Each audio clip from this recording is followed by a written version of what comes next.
দেখতে লাগলেই হলো। আর দিদিকে জুঁই ফুলের চেন নিয়ে আসতে বলেছিলাম, তো সেভাবেই আনিয়ে রেখেছিল, তো জুঁই ফুলের বান করে দিয়েছি।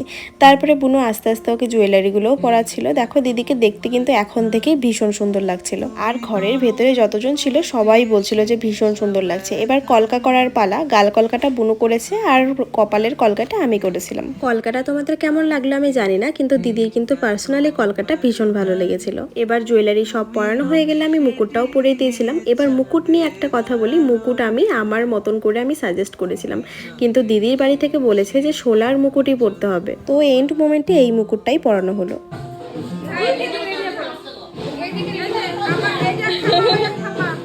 কেমন লাগতেছে বলো? ঠাম্মা কেমন লাগতেছে তোমার নাতিকে বলো? সুন্দর হয়েছে?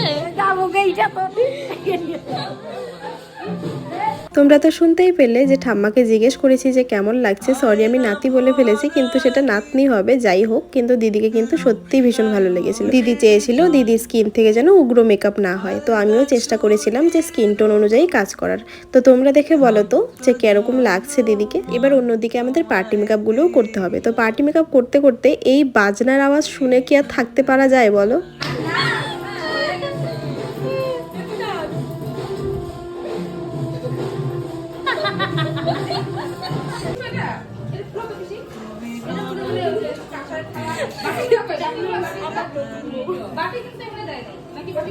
আমরা দুজন যেখানে থাকি ওইখানে এরকম চলবে, এটাই স্বাভাবিক। আর এই যে আমাদের পার্টির লুক, এটা ছিল নীলাঞ্জনাদির বোনের মেকআপ।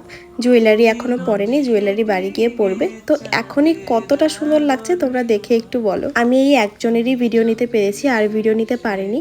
তো আমরা ফটাফট সবকিছু গুছিয়ে এখন বাড়ি যাওয়ার পালা। দিদি তো আমাদেরকে আসতেই দিতে চাইছিল না, দিদি বলছিল একেবারে খাওয়া দাওয়া করে তারপরে যাস, কিন্তু আমাদের একটু তাড়া ছিল আর বুনুকেও বাড়িতে দিয়ে আসতে হবে, ওই জন্য আমরা বেরিয়ে গেছিলাম।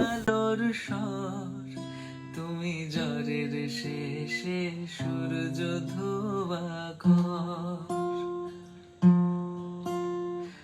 আয়না ভরা দিন। প্যালেস থেকে বেরিয়ে আমরা দুজনে মিলে 12 একটি রেস্টুরেন্টে চলে আসি। আর এখানে খাবারের জন্য ওয়েট করতে করতে অনেকক্ষণ সময় কেটে গেছে, তারপরেও খাবার আসছিল না। তাই জন্য আমরা দুজনে মিলে একটু ফান করেছিলাম, আর কিছুই না। অনেকক্ষণ ওয়েট করার পরে আমাদের খাবারটা অ্যাটলিস্ট চলে এসেছে।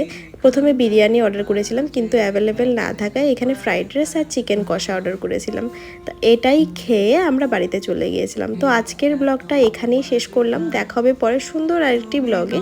তো ততক্ষণ সবাই খুব ভালো থেকো। চলো টাটা সবাইকে।